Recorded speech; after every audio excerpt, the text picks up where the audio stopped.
How you doing, guys? Big Mech Dan School here again today, back once again with another episode of my Warhammer 40,000 Conquest series for you. Today we'll be taking a look through the pages of issue 52. Do you ever wonder what it might be like if GW did Conquest but for Warhammer Age of Sigma? Well, have I got some news for you? Before we get started on this week's issue, number 52, I just want to touch on another subject. Warhammer Age of Sigma Conquest, or Mortal Realms as it's going to be called.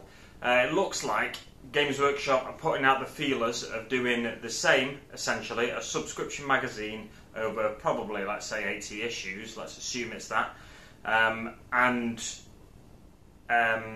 The focus of it being the Mortal Realms and Age of Sigma rather than the Warhammer 40,000 universe. So it seems that they're doing, I'm guessing it's a trial run at the minute. I've not seen the magazine in shops, and last time when they did a trial run of Conquest, it was in the northeast of England and Scotland.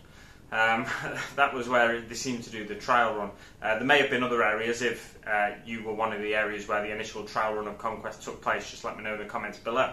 But someone up in Middlesbrough, Underdog Painting, Bazza Underdog Painting, go and check out. I'll try and remember to put a link in the description below. He's got a video of what comes in the first issue of this Warhammer Age of Sigma Mortal Realms magazine. Just try to remember the name. Yeah, so if you're interested in Age of Sigma more so than Warhammer 40,000, then definitely check out what they're doing. I'm guessing it's from Hatchet again, but I'm not entirely sure. I heard someone call it Hachet the other day, so is it Hachet or is it Hatchet? I'm not entirely sure. Anyway, yeah, if you're interested in it, check out the website for further details that hopefully you'll find on there, but I'm just kind of in the dark at the minute. I've not done too much research. Anyway, enough rubbish. On to almost the issue. First, I've got to give you a reminder, haven't I? Make sure you check out the Hobby Corner. He's taking a short break. He's just just watched his video before recording this.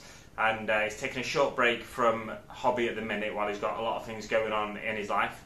But hopefully he'll be back in the game relatively soon, in the next couple of weeks, fingers crossed. And then we'll see more uploads for him, because I'm enjoying watching him get stuff built and painted, because, you know, I rarely do any building and painting. I have been doing recently, or been trying to, but I've not been finding the time or setting the time aside. But yeah, eventually there will be building and painting on this channel of the Conquest stuff, in the order that the magazine was released, ideally. So yeah, what do we get in this week's issue number 52? Well, we get some Astro Granite paint. It's the base paint. I'm going to hold it up, run the risk here of it all getting blurred out. It's just one of them pots. It's like £4.55 of these pots, or are they £4.75 now? I can't remember. Anyway, whatever it is, it's much lower in value than the price you pay for the magazine. So the price of the magazine is £7.99. However, if you're getting a subscription of the magazine, or if you're getting every week's magazine over the course of the subscription, over the course of the 80-issue run of the magazine, you get more than the money you lose on this issue back. I like to review the magazine week after week on the channel, so that's why I buy every issue. I could have just gone out and bought a part of Astro Granite debris, but also I'm a completionist. So if there are lower value issues, I still pick them up because I like the content of the magazine, and I like to know that my binder, despite the fact that I don't have the official Warhammer 40,000 Conquest binders, I just use cheap ones from WH Smith, or, you know, there are other stationers out there, Ryman in the UK and others, Office Depot and the like. So yes, there are lots of other stationers available. £4.55 or £75. I can't remember the price. I can't remember if they went up in price when GW did the little price hike on paints. They may have got up in price. So they may be close to £5 now. Either way, yeah, you're not quite getting your money's worth, but let's see what's inside and see if I think it's worth it, the extra price you pay for the pot of paint. So, we're getting inside Death Guard Lords, painting bases, and new stratagems for your games. Turning on to the first page, we get Mantles of Corruption. I didn't know there were different Mantles of Corruption. So this is like, there's a Lord of Contagion, isn't there? Or there are numerous Lords of Contagion, I should say. But there are also Lords of Virulence, who are Masters of Mass Bombardment and Artillery Strikes. And there are other Mantles of Corruption, taken only rarely and by the most unusually gifted warriors. Mantles of Parasitism, Withering and Flux are some of the more infrequently gifted rewards. So the Mantle of Parasitism, I would have thought, would be a particular Plague Lord or Lord of Corruption who has shown I can't think of the right word, a talent, I guess, who has shown a particular talent for spreading infectious parasites, basically. So instead of spreading disease, they spread parasitic life forms throughout the galaxy. I would have thought that is the sort of flavour of that Mantle of Corruption, the Parasitism one. Yeah, I didn't realise it was more than the just Lords of Contagion. So it's new to me, as it is to you there. On to the next page, you get Tactical Squads. We've gotten all this way, 52 issues deep, and the first time we talk about, or we hear about Tactical Squads, or read about even, is in issue 52. It's unbelievable. So the magazine mainly focuses on Primaris Space Marines. We are getting some non-Primaris Space Marines like the Scouts. Technically they're not Space Marines either though. They are neophyte Space Marines and not quite Space Marines. But yeah, we're learning about Tactical Squads in this, and it basically says they're still the battle line troop for Space Marine forces. I'll just read through the stuff on the side where it says designation. You'll see it on there if I've put it up behind me. Designation, Tactical Squad, role, battle line infantry, standard weapons, bolt gun, bolt pistol, frag grenades, crack grenades, and it also talks about the heavy and special weapons you can take, some of which are heavy bolter, missile launcher, grav gun, and special weapons, grav cannon rather for heavy weapons, grav gun for special weapons, flamer, melter gun, and plasma gun for special weapons as well.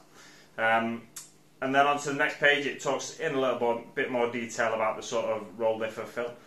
And we get a new chapter discussed in this issue, the Iron Hands. The Iron Hands Space Marines' homeworld is Medusa. Their Primarch is, or was, Ferrus Manus. Well, I guess the Primarch still is Ferrus Manus, because his gene seed is still what's used.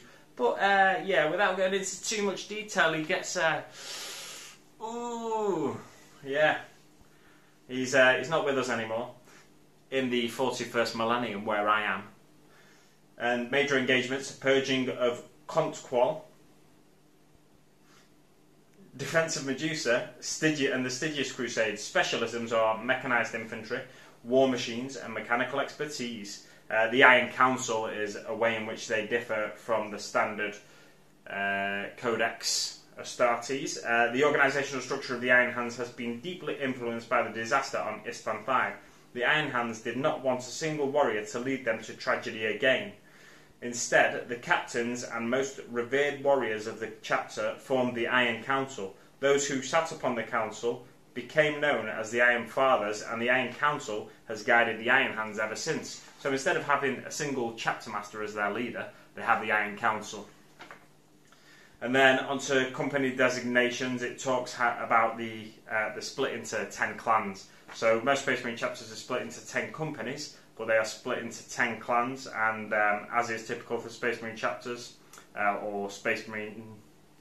as is typical for other Space Marine chapters, Codex adherent chapters, they display the company, or the chapter symbol rather, on the left hand, and their company marking on their right hand, the company or clan marking on their right hand shoulder pauldron.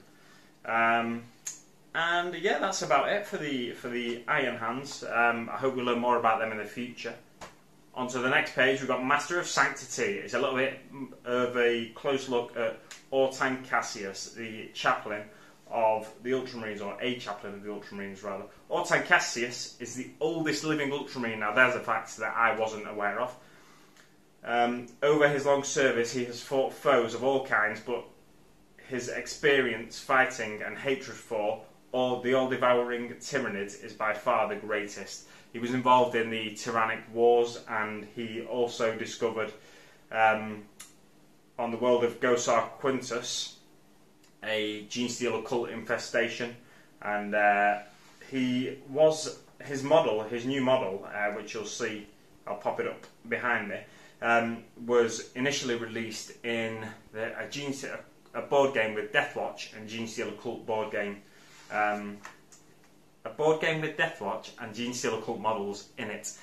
So it launched not only the new Deathwatch models, but the new Genesteal occult models. He was seconded to the Deathwatch at the time, and was sent to investigate these mysterious goings-on the world of Gosar Quintus, and then discovered there was a Genesteal occult there, and they had to get rid of that, and that's what the subject of that board game is. It's out of print at the minute, the game, but who knows, it might come back in the future, we'll see.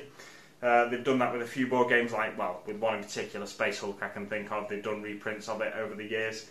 If there's enough call for it in the future, they may well do that, but with what seems like regular-sized Space Marines getting phased out in favour of Primaris Space Marines, are they likely to reprint that? I don't know. They could do. It's up to Games Workshop, really. If they think there's money in it, they'll go for it. He is the High Chaplain now as well. Despite his advanced years, Ortan Cassis's weapon arm remains strong and his aim true. As Master of Sanctity, he is responsible for overseeing the spiritual well-being of his chapter. His words have carried the Ultramarines into battles countless times, inspiring his battle brothers with his own deeply held passion and belief. And then onto Death Guard Land Raiders. Among the mightiest vehicles in the Death Guard armories, Land Raiders are prized as a status symbol for the Lords of the Traitor Legion.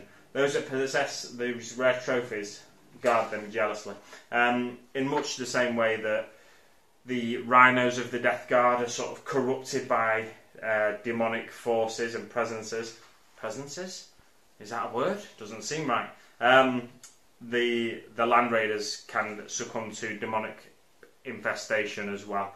But it does say that they are crewed here, whereas in the information we got about the Death Guard Rhino in a previous issue, it said once there's a crew member in there, the demonic presence will take hold of that crew member and they'll basically get fused with the machine. Whereas this one, it's not saying anything like that. So whether a Land Raider's machine spirit that already infests the machine is too strong and helps resist the demonic presence somehow, I don't know. We've not got that information in this issue, but maybe we'll get it in a future issue. It's a shame though that the Death Guard don't get a big vehicle like a Land Raider, because it'd be nice to pile some cataphracted Terminators in there and send them across the battlefield, rather than them having to either teleport in or slog their way across the battlefield. Anyway, you can't always get what you want, can you? Chronicles of Blood. So we're getting more about the Blood Angels here, which is fantastic. It's all lovely, lovely storied history of the Blood Angels from Millennia 31 to Millennia 41. So Millennia 31 to 40 on that page, on the first page. And then 41 on the next page. There's a lot of information there, culminating in the Second War of Armageddon, where you may remember from a previous issue where there was a focus on Marneus Calgar of the Ultramarines, a chapter master of the Ultramarines. They said Marneus Calgar was the most revered Space Marine, and I disputed that, saying that the most revered Space Marine was probably Dante, because Marneus Calgar actually steps aside to allow Dante to take charge of the Imperial forces in the Second War of Armageddon, and it does confirm that here as well. So it says, just in a short sentence to read out to you, such is Commander Dante's reputation that Tushan of the Salamanders and Marneus Calgar of the Ultramarines gave him command of the Imperial forces. So I've been proven right. Fantastic stuff. I love being proven right. Never prove me wrong though. Never say I'm wrong in the comments below, or I'll come and get you. Probably won't. I'll probably, too lazy to do that. I'll probably say, oh, thanks for correcting me. Thanks for giving me the right information. So, onto this basing guide that I was a bit sceptical about in the previous issue. But to be honest, it's actually a really clever basing guide, because I've used this sort of technique to make different bases based on different models look slightly different but very similar.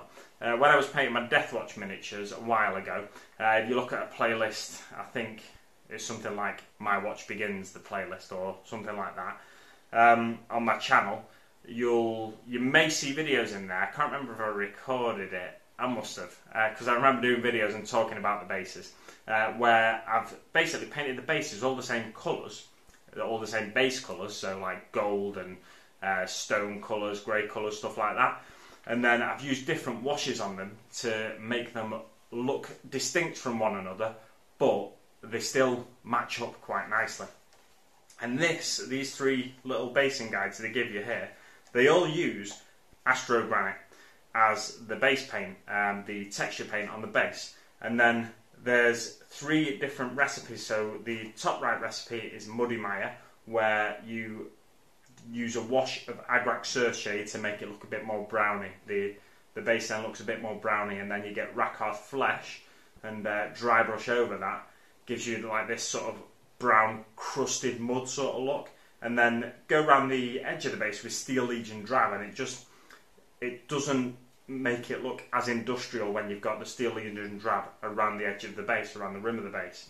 I just tend to paint the rims of my base I just tend to paint the rims of my base in black, or in as dark a colour as possible. I think the Deathwatch ones, for example, I used Inky by Darkness. Because I like the rim of the base to not match up with the base, because I want it to be distinct so you can tell there's a base on it. But I want it to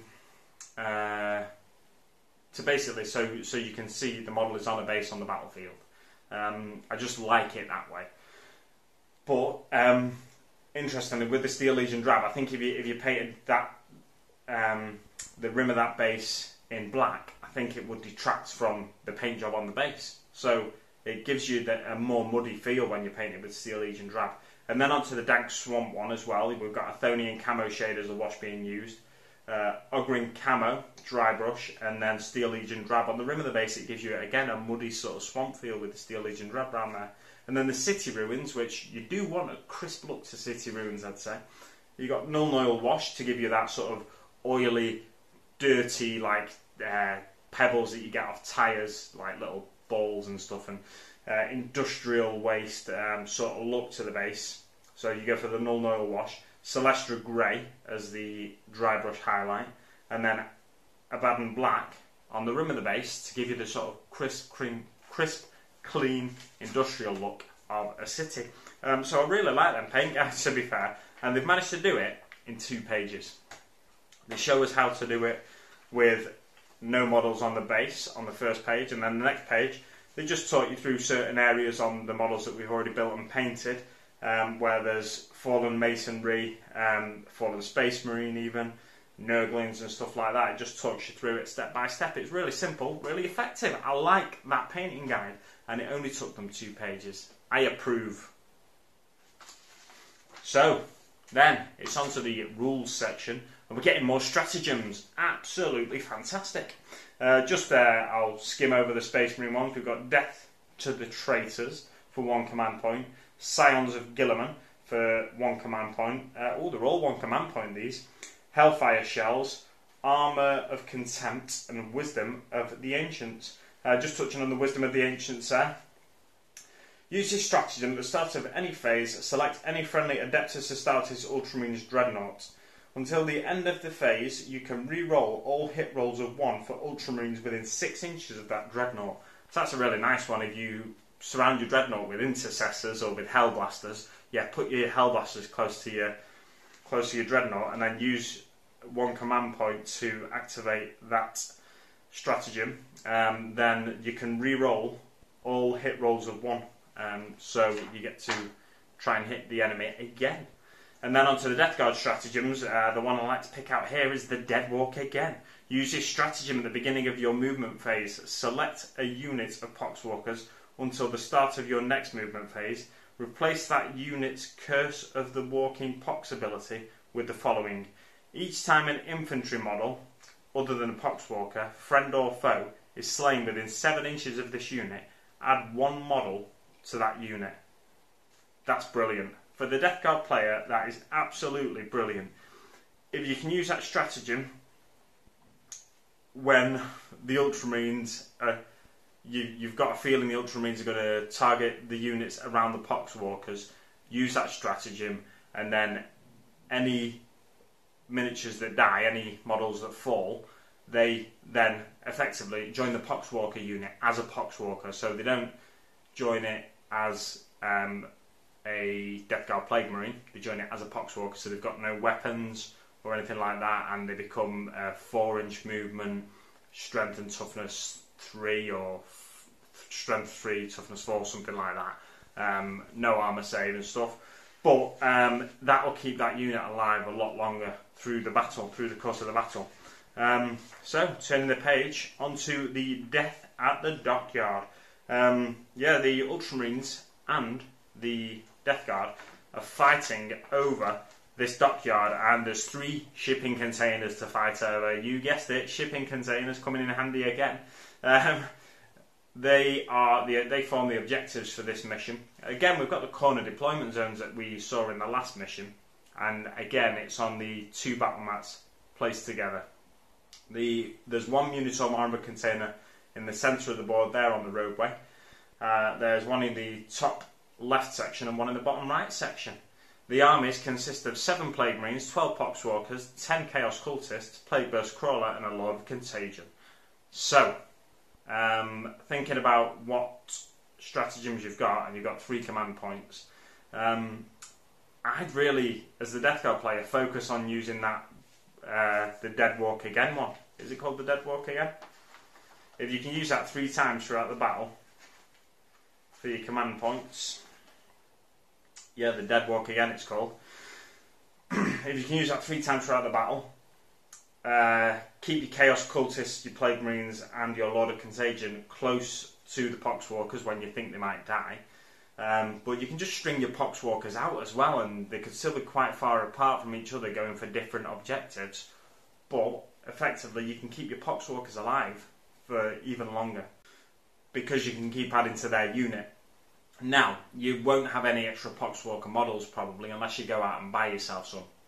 So what I'd suggest doing, personally, is just put the model that dies in the unit of Poxwalkers, like in the centre of them, so you know that they've died. Or your Ultramarines opponent might just take out some of your Poxwalkers for you, so then you can reuse them models as well. And then the Space Marine player has 3 command points, 5 Intercessors, 3 Hellblasters, 5 Reavers, Primaris Chaplain, and Redemptor Dreadnought. Now I think this might just be the biggest battle we've had in terms of models on the table. I've said that a few times recently. It's not week after week though, which I like. They're not always sticking with the big battle. Sometimes they have a battle with a lot of models, sometimes they switch it to a minimum number of models. Deployment, both players roll off. The winner can decide who deploys first. Players then alternate deploying their units, beginning with the player chosen to deploy first. After all units have been deployed, the player who finished setting up their army first can choose to take the first or second turn. Victory conditions: eliminate the enemy warlord, 1 victory point. Seize an objective, 2 victory points. And to hold an objective, you need to have more models than your opponent within 3 inches of it. The game lasts 5 battle rounds. So that's it for the battle this week. The guide this week in the battle. Oh. What are we getting next week? Well, we're getting the Space Marine bike. The missing Space Marine bike that we've been waiting so long for. It's a nice little model. I don't think you can knock it really. You get 3 Space Marine bikes over 2 issues, so it's going to be decent value. And then the week after, we're getting Typhus. Typhus, the ultimate Lord of Contagion. Typhus is like, he was first captain, I think, of the Death Guard. He was known at the time as Callous Typhon during the Horus Heresy. But since then, he's become this massive herald of plague and pestilence and everything. And I think he represents Nurgle and Nurgle's will more than Mortarion.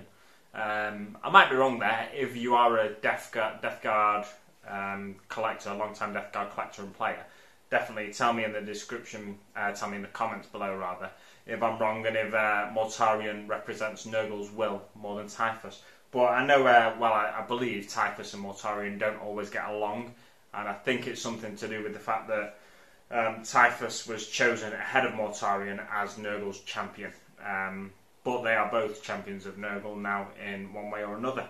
So that's a really exciting, I think it's like a £20 miniature or something.